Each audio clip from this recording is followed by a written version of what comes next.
unexpectedness. Maybe the network said, hey, listen, this is not a good idea. So it never aired. My agent tried to get a copy of it. My manager tried to get a copy of it. No such luck. I think they just got rid of it. They just destroyed it properly. It was so scandalous. But I loved working on it. The guy that played my father-in-law, his name is Fahim Fazli. He's a noted Afghani-American character actor. And I was honored to work with him, even though it was a very sexist, and it was very sexist and racist, shoot where I'm being literally traded for two goats. It just never aired. So that was that with Kimmel. But I love being there. It's a wonderful set, the way they have it scheduled. And they treat their sketch comedy artists really nicely, with a nice green room. We're treated very well. I saw Guillermo. It was very, very nice. I didn't get to see Jimmy, but I just did get to see Guillermo. I think I've seen Jimmy before when I've done sketches, but the sketch people are kind of in their own world. Usually they have different sets for the sketches, then, they don't go on stage with Jimmy Kimmel. Yeah, right. But that was my Kimmel experience. That's so cool. As for Mind of Mencia, Carlos Mencia is, whatever people say about him, they say about him, but this was a take on, and I'm dating myself because this is from 2007, 2008. It was a Deal or No Deal was a hot show back then. And instead of making it Deal or No Deal, they had Deal or We Kill Your Whole Family. So it was a family of, it was a Middle Eastern villager family, and they had the husband come on. And the husband was played by someone who's very successful now. He's a stand-up comic from my hometown. His name is Max Amini. He's from back east in Maryland, where I'm from. And he's just doing very well, and he played my husband. And it was a wonderful experience. I worked with some great actors on that shoot, Sherry Zaseki and some others. So that was Deal or We Kill Your Whole Family. And we got to interact with Carlos Mencia a little bit. But again, like I said, the sketches are kind of, we're all in our own little section when we do the sketches. But I really enjoyed the dressing room. So that was a nice fun thing to do. I love doing comedy, so it was just a blast. Agreed. And I like Mencia because he stands up for himself. Some people accused him of stealing jokes a few years back or whatnot. And I've heard him on many different radio shows. I love talk radio. And he has stood up for himself and really, just kind of owned it. And hold on, Jaybird. Jaybird is motioning for the phone. What's up, Hey, Vida, I just want to say I love talking to you. But I just want to share one of my own personal experiences that happened with me, and you kind of touched on it a little bit with maybe online dating. Yeah. Yeah, I did the eHarmony thing once, and we're a talk show, so we open our hearts out, and I went through the whole process, and I got the question 38, and it said, what do you find most appealing in a woman's body? Oh, come on, dude. And I said, my penis. Wow, Jay, really? Come on. Wow, I didn't know they had that. I've heard they have a lot of questions, but who knew they had that many questions? They kicked me off. Listen, Vida, relax. I'm going to go ahead and just delete that from the upload later. Oh, my God. No, Joe warned me. He's like, they're guys, Vida. Come on. They're guys. That's true. That makes it sound like we're hanging out in the bathroom together. You know what's funny, too? Speaking of eHarmony, just in a side note, I made a profile on Grindr. That's the gay, lesbian, homosexual version of Tinder. I made it for Homeless Chuck. And we're going to go through all the replies next week on Wednesday night and see what kind of hookups Chuck's got. We'll see. It'll be fun. Wow, Chuck will get a lot of responses, I'm sure. Yes. He's a tall, handsome man. Tell us about. Share something with her. I'm sorry, Pete. Okay. I'm just going to interrupt real quick.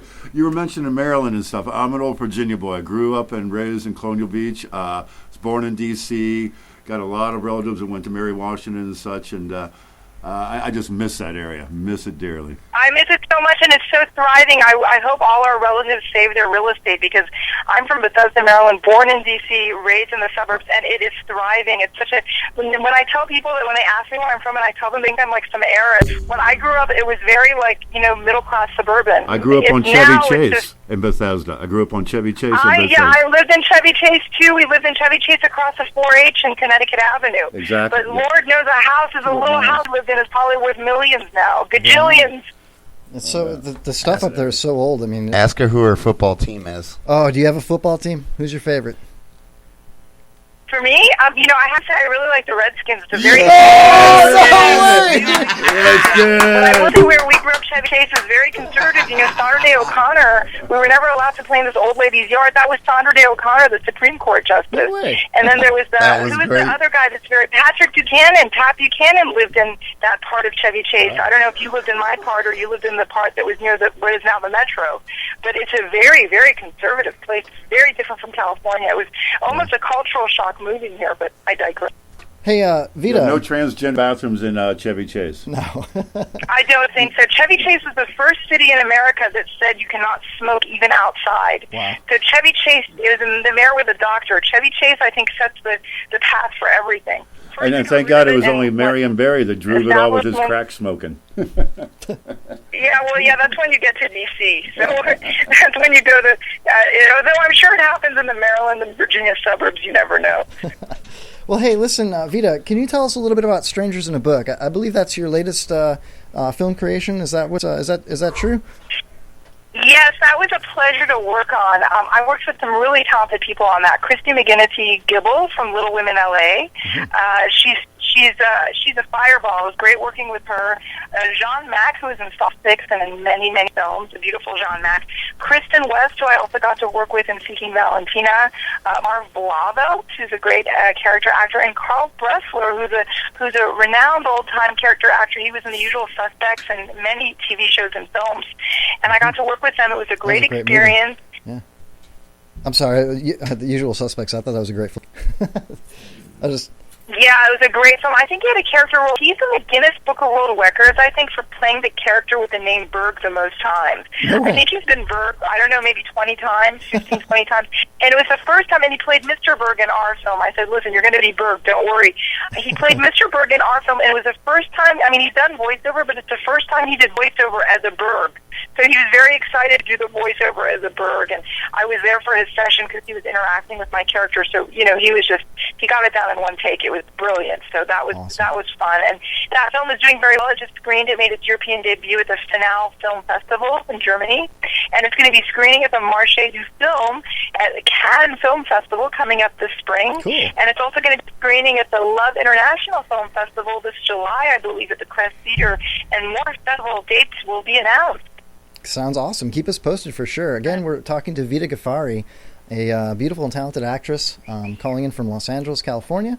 And Vida, I really, am excited to speak. When I get actresses and people that are really in that industry, it makes me happy because, we're just a small-time comedy show. We really do thrive on interviews. We've had a lot of great guests on.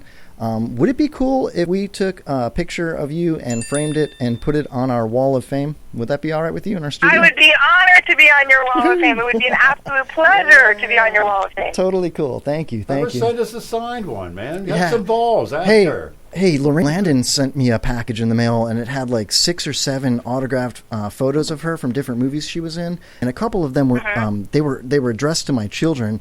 She is such a sweetheart. Oh my God, Lorraine Landon is so cool. I couldn't believe it. She is such a cool lady. She is such a cool girl, and what I'm really excited about is I'm going to be working with her in a number of projects, hopefully in the future. And Lorraine works with another one of my relatives. I come from a very large family. Ghaffari is like Smith and Farsi. So she worked with one of my relatives on Hundra. He was like the bad guy. I noticed and then he played with her in Yellow Hair and in the Kingdom of Gold. He was another bad guy. Cool. So John Ghaffari is his name. So I said, Lorraine, I got to keep the Ghaffari connection going with you. I can't wait to work with you. But I'm just so excited, and we have both of us are represented by the wonderful Joe Williamson, and I've gotten to know Lorraine through Joe. So she is such a consummate professional and such a nice lady and so accomplished, and she's doing so many incredible things. I'm pleased as punch for her. So I'm really, really excited for her. She's an astounding person, a total sweetheart. Hey, Pops is 82 years old. He's a Korean War vet. He's on our show every week. He's been here since day one. He's got a quick question for you here. Sure. I got 2 questions, Vida. Number 1, did your parents want a boy? What? I think my dad really did want a boy. Because, I think that's why he was very pushy with me and my sister. My sister when I had say... a degree. She almost had a degree in engineering, and I almost had a degree. Well, I did have a degree in economics. I think he really wanted sons. So, yes, my dad did want probably a son. I'm so sorry, Dad, you never had a son. And what's the other question? Well, now I've got two, but I'll skip the other one. Now, I worked, this isn't a question, I worked with a guy by the name of Vida. He was from Czechoslovakia. But anyhow, there's a question, and like they tell you, I'm 82, and I've got a lot of memories. I have a question that I ask all of our younger females. Do you like riddles? Sure. Okay. Depends on the riddle, I guess. Okay. What is it that gives me the most fantastic feeling of satisfaction during and after helping my female partner achieve a great one? I don't know. You really don't know? Leave it unanswered. Yeah, you. I am really red right now, and I'm blushing. Sir, you're 82 years old, and you made me blush. Yeah, that's Pops for you. He tries to. He got me on that, Pops. I didn't think he was going to go there, but he did. Well, hold on. Okay. Well, I'm sure you know it's an orgasm, but I have to say, really. Yeah, you know, I didn't really want to get into details on Okay. Well, look. Yeah, Joe warned me. Five out of 10 women don't know the answer, and you know why that is? I don't know, sir. I don't even want to go there. Because 5 out of 10 men don't know the answer. But I'm bummed. There you go. All right, Pops. Thank you for contributing. All right, Vida. Well, Is he listen. really 82 years old, or is it somebody impersonating an 82-year-old? No, you know, that's funny because there's been radio shows that are syndicated nationwide that try to pull that stunt off. Pops is legitimately an 82-year-old Korean War vet, and he's sitting right in the studio. If you go on our Facebook page, you'll see pictures of him, videos and stuff. He's an awesome, awesome man. Great sense of humor, and a lot of leadership skills. He'll correct us when we're acting stupid. Pops will be the first one to say, you know what, if you guys are going to be this dumb, I'm out of here. And he'll wheel himself out of the room, you know? No joke. You know, I didn't notice Pops. I noticed your photos, and I love your acorn logo. But I didn't notice Pops. But, you know, thank you to Pops for serving our country. Thank you. Yeah, how about that, Pops? Right on. He doesn't feel like a hero, but we all know he really is. We're taking He's him very to humble. the strip bar on Friday. No, so. we're not. We don't. I don't. Oh yeah, I do see Pops. It's like a little teeny tiny picture where he's okay. I see him now. Yeah, that's Pop. That picture was Pops at Homeless Ducks Barbecue last year. It was pretty cool. We had a lot of fun. We gave Pops a bag of was it a bag of rocks and a slingshot? It was marshmallows. Marshmallows. I don't remember. We had so much fun. That was on one of the shows. That wasn't. That's at the right. I'm picnic. confusing that. Yeah. No, we were slingshotting. We slingshot at the picnic. Oh, we Yeah. did. Yeah, he was shooting rocks at beer cans or something. Yeah. Like two rednecks. Anyway, yeah, that was total redneck. It was a good time though. That was There a were great no time. tasers at the company picnic. Yeah, we get a little crazy, Vida. Anyway, listen, I want to thank you personally, and on behalf of everybody in the studio and all of our listeners for coming on the show and calling in. It was really an honor to talk to you. We are running up against a break here in a few minutes, and you know, I don't want to keep you all night, although it would be cool. We are going to be talking to John from World Paranormal Investigations in the second hour after the break, so we got to make a little room for him as well. But Vida, you are awesome, and I wish you the best of luck. Redskins! Chuck is a huge Redskins fan, so he's happy. Oh, sure. If I can quickly plug a few things. Yeah, please. I recently worked on the Roland Bolin Master Plan music video, and that was a great experience. His mother was Gloria Johnson, who sang the original Tainted Love, and his father was Mark Bolin, who was a renowned musician. I'm also going to be, it was written and directed by Thomas J. Churchill, who I'm going to be working with on a bunch of projects. I'm also going to be working on Darling Nikki by the amazing Gregory Hatanaka, the renowned filmmaker, and some other great actors like James Duvall. I'm looking forward to working with Maureen. I'm also going to do a Western with Rick Rote. And thank you so much, you all. It was an honor to be on your show, and you can find me at Vida Ghaffari, Vidaghaffari, like Frank, ARI, Vida Ghaffari. It's on Instagram, on Facebook, on Twitter. And thank you so much. It was a real honor, and my blog is SoVeryVida.com. Vida, Nice. awesome job. That is so Nicely cool. done, Derek. Definitely check Vida out, and keep us posted. Be a friend of the show. Call in anytime you want, and please keep in touch. Thank you so much. It was an absolute honor. I will definitely be in touch. And you guys have a wonderful evening. And thanks again. And thanks to you. And thanks to Joe Williamson. Thank you. Thank you, Vida. Talk to Love you soon. you, girl. Vida. All right, Love Vida. you. Redskins! All right. Thank you. All right, everybody. Vida Ghaffari. How cool was she, man? Wow, she was just a blast of energy, man. Absolutely, yeah. She had a lot to You talk can about. see And how I mean, we focused threw you have some to be stuff like at that. her, and she was still right there. yeah. She just hung Yeah. tough, man. And That's hung cool. tough, and I Great. think how spot on she was. She's still, landing on these projects coming up, and just a polished professional. Plugging Yeah. things when necessary, playing our game. Oh, shut up, Chuck. You're just so high that she's a Redskins fan. telling You're you, she's like, probably- you don't even care. You could have heard nothing but freaking Redskins, and you're Oh, like, it's just Jay. oh, crazy. yeah. I grew Hey. up in a